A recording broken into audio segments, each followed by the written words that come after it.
Hey, welcome to the Relentless Positivity Podcast. I'm your host, Joe Martin. And have you ever met someone and learned about their life and said, you know what, you should write a book? Well, my guest today, that's what he did, and it's a doozy right here. So, Jerry Werner, thanks so much for coming on the show. Thank you, Joe, for inviting me. Yeah, I'm excited to get into this book. Let me give you the title of this book, you just to get you a little excitement on this. So, it's Grandpa's Adventures in the U.S. Navy, Soul Searching on the Way to Mars. So, we'll get into that a little bit. That's a heck of a title right there, though. So, let's take it back to the when you were growing up. Where were you from, and what were you like as a kid? Sure. Joe, I'd like to tell the audience first that I have Parkinson's disease, and I'm in the seventh year, and it affects my voice. So I'll do the best I can with what I've got. But I really look forward to sharing this with you and them. Yes, sir.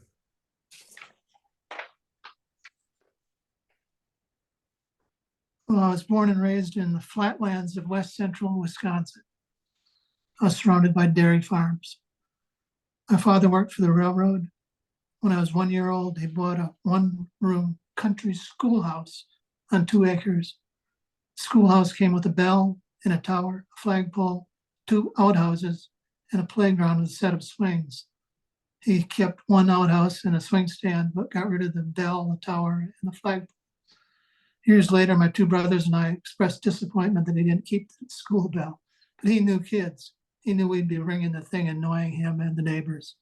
The schoolhouse came without running water. It had a hand water pump outside the back door, no indoor plumbing. So we had no running water until I was 10 years old. We made good use of the outhouse. I was the oldest of 7 children. My father expanded that one-room schoolhouse upward and outward as the family grew.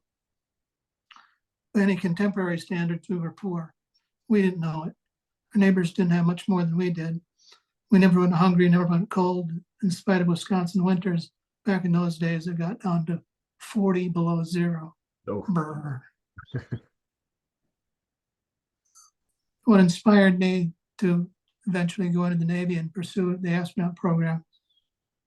Like all children, I dreamed about what I wanted to become and what I wanted to do. My mother wanted me to be a Catholic priest, but I wanted children and family. My father wanted me to be an engineer, but I found that too boring. What was most exciting to me was America's space race with the Soviet Union. So my book begins at age 13, 1961, when Alan Shepard became the first American in space. I didn't know what it took to become an astronaut, so you can imagine my delight when they wrote a book. The Mercury astronauts wrote the book called We 7, and it came out in 1962. I read their book cover to cover and took notes. I concluded that there were 4 major milestones that they'll accomplish on their way to becoming astronauts. Those milestones formed the foundation for my own astronaut track. First, they were all college graduates. Most of them earned their degree from the Naval Academy. Second, they acquired a master's degree in a technical subject such as aeronautical engineering. Third, they all became top fighter pilots. And finally, they all went to test pilot school and became test pilots. So that was my plan. I wanted to graduate from academy. At that time, I wanted to get into the Air Force Academy like your son. And I needed to get a master's in aero, become a top fighter pilot, and finally a test pilot. So that was my astronaut track. I had 2 parents who loved me and believed in me, so some of the things worked in my favor. They repeatedly told me I could be whatever I wanted to be in life. I had a very supportive uncle as well. My parents were strong supporters of education and a well-rounded development. My dad encouraged us to play sports every season, and mom insisted we each learn how to swim, which is good for a guy going in the Navy, and learn how to play a musical instrument. They must have prepared us well because all 7 of their children and offspring are doing very well these days. You asked me in the note before why I wrote the book. Well, I raised 3 children and I shared with them the dozens of stories of adventures I had in astronaut track, fireside chat, so to speak, with the kids. And when my children grew up, they wanted me to document those stories for their children, my grandchildren, hence the story, Grandpa's Adventures. So the stories in the book are not only chosen for and aimed at my grandchildren. The book has words of wisdom for them at the end of each chapter. you'd ask what lessons could be learned from the book. I'd say the primary lesson from the book is the power of persistence.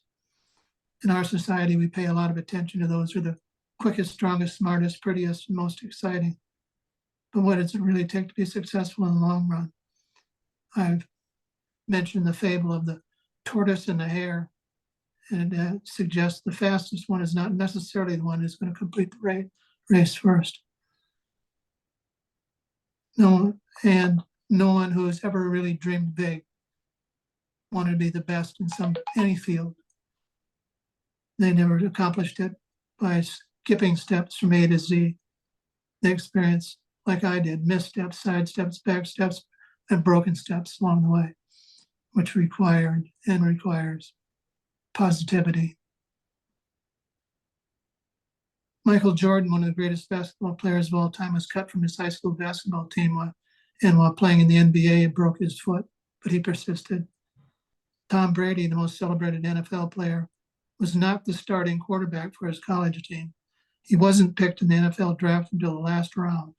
As a professional, started out as the third string quarterback for the New England Patriots, but he persisted. And even someone who wanted to be the richest man in the world can experience significant setbacks. In the same month, one of his rockets blew up. 1 million of his cars were recalled, and he lost major Twitter advertisers as they bailed out. And if he's going to maintain his perch, he will need to persist. Because of the mission of your podcast, which I love, positivity. I want to do something I've not done in a podcast before. I want to go through my failures in my 15 years pursuit of the astronaut program. Oh, that'd be great. Thank you. Well, first was, unlike your son, I did not get into the Air Force Academy first try. And anybody who's 17 years old or remembers anything about it, having to wait another year, a full freaking year, it's eternity. Yeah. So I went to the University of Wisconsin in the Navy ROTC program, and with the intention of applying for the Air Force Academy again, which I did. But while I was in the Navy's clutch, the career counselor asked me, "What are you going to do with yourself? Where do you want to go in the Navy?" I said, "Well, I wanted to try again for the Air Force Academy." You may have to bleep this out, but he said, "Air Force Academy. Air Force pilots are a bunch of pussies. They have a 12,000-foot runway to land on that never moves. The best pilots in the world on aircraft carriers are Navy pilots. If you want to get to NASA, you should be with the best." Well, I bought his sales pitch, hook, line, and sinker. A few years later, Joe, I found myself in a dark night running low on fuel, wishing I had a 12,000-foot runway to land on instead of trying to find a tiny little carrier in the dark. So first failure was failure to get into the Air Force Academy. Second was I actually failed my initial military physical exam for flat feet. Later, when it was time to go to flight school, I failed the physical exam there. During boxing class, I got hit in the nose really hard, and my nose needed to be operated on. One of the worst was the Navy, because they spend all their time flying on or near the water, all kinds of swimming requirements and strength of swimming. And I did well in all of those except the underwater swim. Underwater swim, you have to jump off a 10-foot board into the water with the flight suit on, turn, and swim the length of the Olympic-sized pool underwater. And I nearly drowned as a kid, and PTSD as a result of it. Oh. So I failed that test 200 times. I finally got down to the last 5 minutes. I had to either do it or not do it. And I know that you have a religious background, so it won't surprise you that I had to ask for divine intervention, and it worked. In primary flight training, when we first started out flying the small propeller plane, those who wanted to go into And anybody going on to fighters had to go through jet training, of course. To get into jet training, you had to be the top 10 to 20% of your class. And I missed it. So I failed the first minimum requirement for jets. The second big goal was to get a master's degree in aero. And I was rejected from graduate school for grades too low. Of course, the book tells everybody what I had to do in order to get the step. Once I got in jet flight training, I had 3 flight failures. We called them downs. At that time, anybody who had 3 flight failures were booted out. I didn't get booted out. And the book explains how I used positivity to endure. Back to graduate school. Third quarter, I didn't get my grades good enough, and I got kicked out of graduate school. So I had to find a way to get back in there. After I got my wings, the Vietnam War had ended and half of the flying jobs were eliminated, which was one of the reasons why I didn't get a job flying jets. I got a flying job but not flying jets. And that would have eliminated would bounce me off my astronaut track. I finally got to be an instructor in jets, but failed to get selected to fighter squadron. So while I was an instructor in Meridian, Mississippi, I had to get the endorsement of my commanding officer to recommend me for fighter pilots, fighter squadron, and he wouldn't do it. Went to number 2 in the squadron, the executive officer. He wouldn't recommend me either. So I got, for the one time, all these failures, that I really decided I needed a miracle. And while I waited for a miracle, I took the law school admission test and got accepted to Villanova University. Decided if I couldn't be a fighter pilot, I'd be a lawyer at JAG for the Navy. Fortunately, the miracle came. The executive officer had a mental breakdown, and they came and took him away. And he was replaced by a guy who liked me, and he recommended me, and I ended up getting to the fighter squadron. Once I got to the fighter squadron, my first commanding officer gave me a bad performance review, the kind that would possibly eliminate you from consideration to go on. And the opening chapter of the book talks about the night I almost killed my commanding officer, who was in my back seat in a night catapult shot. I didn't set the stick properly, and we came, God knows, inches from the water. The dual afterburners blew thousands of gallons of water up under the deck of the carrier, and God, everybody was outdoors wet, including the captain, who was not too happy about it. And finally, 15 and 16 happened in the last chapter of the book, which I don't want to give away. But I ended up under house arrest for 10 weeks. Well, man, we got to get the book now. We got to know about those last 2 right there. So I think that's so awesome that you accomplished so much in your career, but you also had so many failures along the way that didn't discourage you, and you kept going and kept going. I think that's a huge lesson if you're listening right now. And I know that's one you want to pass on to those grandkids too, that, hey, it may look tough right now, but hey, look what grandpa did. If you just keep going, good things can happen. So that's an amazing story. It's no matter, and you deal with people every day in your podcast who have overcome adversity.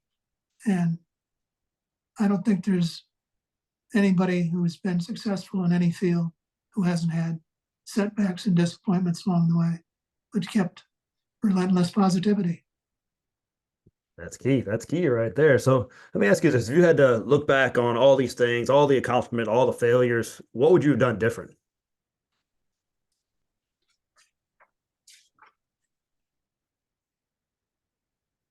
What I do differently is, and this is advice to my grandchildren and any younger person who's listening, don't freak out over the fact that you didn't get into the Air Force Academy the first try, or that you didn't get into 5 fighters the first try, or that you got booted out of graduate school. You got to believe that if it's meant to be and you stay focused, you'll figure out something to make it work. I think of the book and movie, one of my favorites, The Martian, where he 13 times he should be dead. but he figures out some solution to survive it. Because my goal was to be one of the first to walk on Mars. And it's a book and a movie of interest to me. Yeah, that's a great movie. I haven't read the book. I got to read the book, but the movie is really, really interesting if you guys haven't seen it. Uh, Yes. so we mentioned the book a lot. So where can people get this book? What's the best place to pick this book up? Um, the book is available on Amazon. It's available in selected Barnes and Noble stores. But the best way is to come to my website where they get all the information and pictures and stuff. That's jerrywerner.com. That's JERRYWERNER.com. And that's a great place to get the book. Perfect. I Yeah, have, I'll link that in show notes. If you're listening right now, you just go click on that. If you're a bad speller like myself, just go to the show notes. You can click that. You can go right to that website. one final little promotional piece that was co-written with Amazon creative people. Mind if I read it? Go for it. Yes, sir. I'd love to hear it. Grandpa's Adventures in the U.S. Navy, Soul Searching on the Way to Mars. If you like stories of high adventure where life and death hang in the balance, you've come to the right place. I should have been dead more than a dozen times. If you want to know what it's like to be on astronaut track and how to go from obscurity to NASA's doorstep, this book will give you some clues. You'll be riding along with me as we take a spin in the world's fastest fighter jet. We will not only break the sound barrier together, we'll go more than 2 times the speed of sound and almost die doing it. You learn what it's like to get shot out of a cannon, that is, an aircraft carrier catapult. We'll survive a Category 5 hurricane on a U.S. Navy destroyer. And you'll share a cell with me in a prisoner of war camp. We'll experience the joy of being in a coffin filled with garbage. Yuck. We'll share 5 weeks of adventure at the real Top Gun fighter weapons school. We'll meet the Soviet defector who stole the MiG-25.